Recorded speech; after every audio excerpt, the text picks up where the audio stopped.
श्रावण मास के कृष्ण पक्ष की एकादशी को कामिका एकादशी कहते हैं। युधिष्ठिर ने पूछा, गोविंद वासुदेव, आपको मेरा प्रणाम है।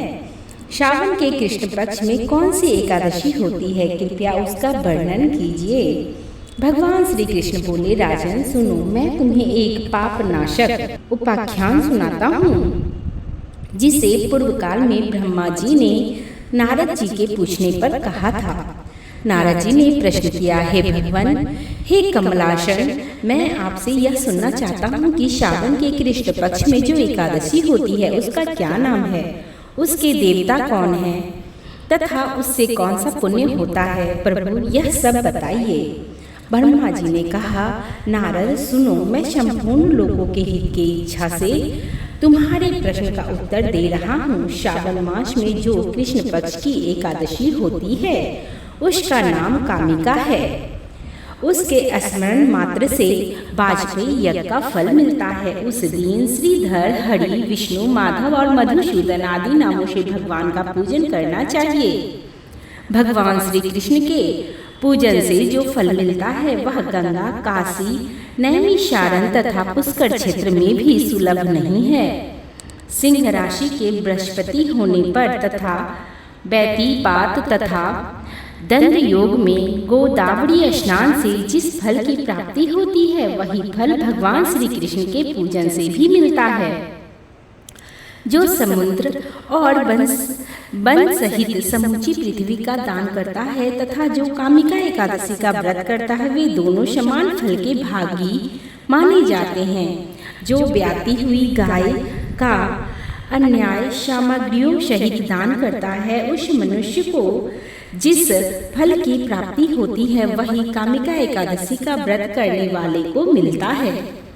जो नर श्रेष्ठ श्रावण मास में भगवान श्रीधर का पूजन करता है, उसके द्वारा गंधर्वों और नागों सहित संपूर्ण देवताओं की पूजा हो जाती है।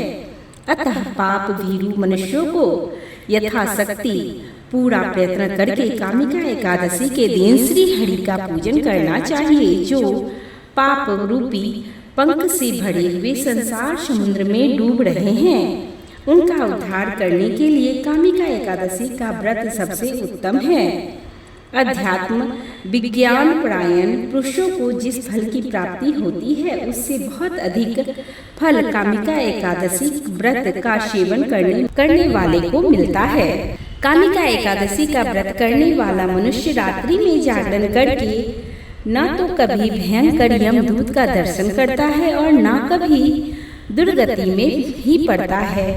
लालमणि, मोती, वैदूर्य और मूंगे आदि से पूजित होकर भी भगवान विष्णु वैसे संतुष्ट नहीं होते जैसे तुलसी दल से पूजित होने पर होते हैं। जिसने तुलसी की मंजिल से श्री केशव का पूजन कर दिया, उसके जन्म भर का पाप निश्चय ही नष्ट हो जाता है।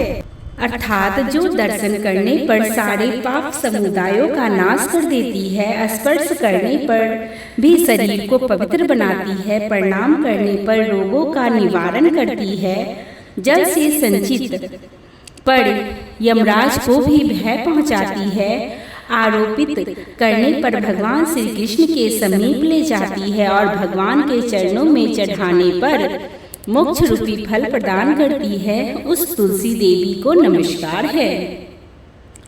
जो मनुष्य एकादशी को दिन रात दीप दान करता है, उसके पुण्य की संख्या चित्रगुप्त भी नहीं जानते। एकादशी के दिन भगवान श्री कृष्ण के सम्मुख जिसका दीपक जलता है, उसके पितृ स्वर्ग लोक में स्थित होकर अमृत पान से निर्मित होते हैं। घी या तिल के तेल से भगवान के सामने दीपक जलाकर मनुष्य देह त्याग के पश्चात करोड़ों दीपों से पूजित हो स्वर्गलोक में जाता है। भगवान श्री कृष्ण कहते हैं, युधिष्ठिर, यह तुम्हारे सामने मैंने कामिका एकादशी की महिमा का वर्णन किया।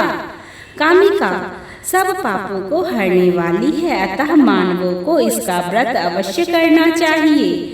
यह स्वर्गलोक तथा महान पुण्य फल प्रदान करने वाली है। जो मनुष्य श्रद्धा के साथ इसका महात्म्य श्रवण करता है वह सब पापों से मुक्त हो श्री विष्णु लोक में जाता है। बोलिए श्री हरि विष्णु की जय। भगवान विष्णु सर्वोपरि हैं, वे अपने भक्तों की निश्चय भक्ति से सहज ही प्रसन्न हो जाते हैं। तुलसी जी भगवान विष्णु की प्रिया है। भगवान हीरे मोती सोना चांदी से इतने प्रसन्न नहीं होते जितनी प्रसन्नता उन्हें तुलसी अर्पण करने पर होती है। बोलिए तुलसी माता की जय। श्री हरि विष्णु की जय।